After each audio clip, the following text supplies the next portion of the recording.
यहाँ से हम लॉग इन करते हैं। यूज़र आईडी और पासवर्ड आप एंटर करेंगे तो जो जो आपको राइट्स दिए है उसके हिसाब से आपका सूत्र यहाँ से ओपन होगा। ये हमारा ऑक्यूपेंसी चार्ट है। यहाँ पे अभी जो रूम ऑक्यूपाइड है उसकी सारी डिटेल्स दी है। आप कोई भी रूम के ऊपर आप क्लिक करेंगे तो यहाँ पे उसका कस्टमर का रूम नंबर क्या है, प्लान है, गेस्ट का नाम, मोबाइल नंबर, कितने पर्सन है, कौन से सिटी से आया है, कौन चेक इन हुआ है, एक्सपेक्टेड चेकआउट डेट यहाँ पे है, कितना टैरिफ है, कितना एडवांस है, वो सारी डिटेल्स आपको यहाँ पे मिल जाएगी। आप कोई भी रूम के ऊपर क्लिक करेंगे तो राइट हैंड साइड में उसके गेस्ट की डिटेल आपको यहाँ पे मिल जाएगी। फिर यहाँ पे आपको अवेलेबल रूम्स भी दिखेंगे कि अभी मेरे पास कितने रूम अवेलेबल है, आज के एक्सपेक्टेड बुक्ड रूम है और यहाँ पे अभी कितने रूम्स आप दे सकते हो, वो सारी डिटेल्स यहाँ पे दी हुई है। और यहाँ पे आप कैटेगरी वाइज यहाँ पे फिल्टर कर सकते हैं, जैसे अवेलेबल रूम कितने हैं, ऑक्यूपाइड कितने हैं, अभी क्लीनिंग में कितने हैं, आप कोई भी रूम यहाँ से फिल्टर करके देख सकते हैं। फिर नीचे यहाँ पे रूम की कैटेगरी वाइज आप यहाँ पे फिल्टर कर सकते हैं। जैसे आपको कोई पर्टिकुलर एक ही रूम की कैटेगरी के रूम्स चाहिए तो आप यहाँ पे पर्टिकुलर कैटेगरी सिलेक्ट करके भी वो रूम यहाँ पे ऊपर देख सकते हैं। ठीक है, जैसे आप ब्लैंक रखेंगे तो आपको यहाँ पे पूरा ऑक्यूपेंसी चार्ट यहाँ पे आपको दिखेगा। अगर आपको किसी का बुकिंग करना है तो यहाँ पे हमने क्विक बुकिंग का ऑप्शन दिया है। जैसे आप क्विक बुकिंग में जाएंगे, यहाँ पे कस्टमर का आप मोबाइल नंबर लिखेंगे और जैसे एंटर करेंगे तो आपको यहाँ पे कस्टमर की लास्ट रेट हिस्ट्री आपको यहाँ पे मालूम पड़ेगी।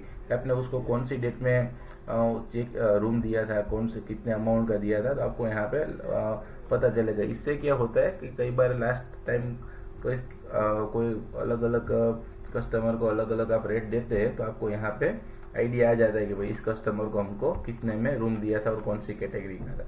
तो क्या है कि भाई कई कस्टमर कंपनी वाले होते हैं जिसको आप डिस्काउंट रेट में देते हैं, तो आपको यहाँ पे मालूम पड़ता है। आप कोई भी रूम यहाँ पे सिलेक्ट करेंगे और यहाँ पे उसका अराइवल डेट टाइम है कि भाई वो उसका बुकिंग कौन सी डेट को है। अगर फ्यूचर डेट में यहाँ पे फ्यूचर डेट सिलेक्ट करना, कोई भी डेट जो भी डेट में है वो आप यहाँ पे सिलेक्ट करेंगे। फिर यहाँ पे स्टे डेज के भाई कितने दिन का चेक इन है। फिर यहाँ पे आप उसकी कैटेगरी सिलेक्ट कर सकते हैं कि भाई कौन सी कैटेगरी का उसको रूम चाहिए, फिर कितने पर्सन है, कौन सा यहाँ पे उसका प्लान दिया है। ठीक है, अगर किसी का ऑनलाइन बुकिंग है तो आप यहाँ पे बुकिंग आईडी और यहाँ पे बुकिंग सोर्स सिलेक्ट कर सकते हैं। जैसे किसी का GoIbibo से बुकिंग आया, आप यहाँ पे बुकिंग आईडी और यहाँ पे सोर्स सिलेक्ट कर सकते हैं। अगर कोई कस्टमर कंपनी का है तो आप यहाँ पे उसके कंपनी का नाम भी लिख सकते हैं। अगर एग्जिस्टिंग कंपनी है जो आपके रेगुलर गेस्ट है, आप यहाँ से उसको उसकी कंपनी का यहाँ पे नाम भी आप सिलेक्ट कर सकते हैं। जैसे कोई कस्टमर है रेगुलर आता है तो आपको यहाँ पे लेजर बनाया है तो आप यहाँ से उसका कंपनी का नाम भी सिलेक्ट कर सकते हैं। अगर उसने कोई एडवांस दिया है तो आप यहाँ पे एडवांस भी डाल सकते हैं, कोई भी अमाउंट लिख दीजिए।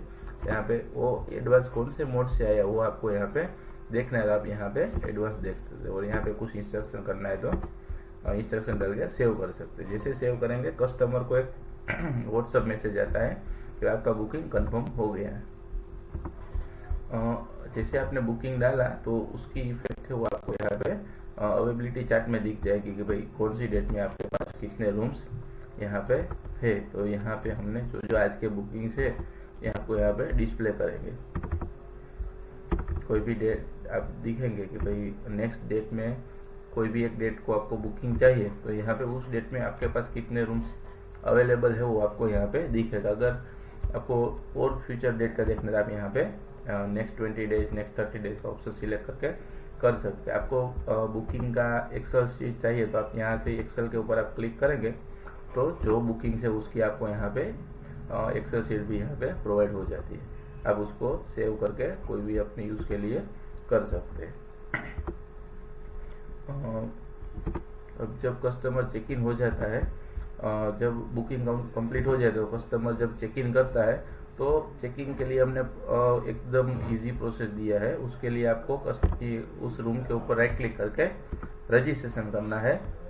जो रूम आपको देना उसके ऊपर राइट क्लिक करके रजिस्ट्रेशन करना है। फिर जो बुकिंग रहेगा वो टूडेज बुकिंग में आप जाएंगे तो आपको यहाँ पर दिखेगा कि भाई अभी कौन सा कस्टमर है, तो उस कस्टमर को सिलेक्ट करके आपको यहाँ पे बाकी की डिटेल्स है वो अगर फिल करनी है तो आप यहाँ पे कर सकते हैं। जैसे उसका आधार कार्ड नंबर है, ID नंबर है, उसकी एज है, सारी डिटेल्स आप यहाँ पे कर सकते हैं। आप एक्स वाई डिटेल भी डाल सकते हैं। अगर 2 पर्सन है तो 2 पर्सन की भी आप डिटेल्स डाल सकते हैं। कस्टमर का आपको ID लेना है, अब स्कैन में जाके आप स्कैन भी कर सकते हैं, इंपोर्ट भी कर सकते हैं। बाकी एड्रेस वो सारी डिटेल्स डाल के सेव एंड चेक इन करेंगे तो ये आपका कस्टमर का चेक इन हो गया। Thank you.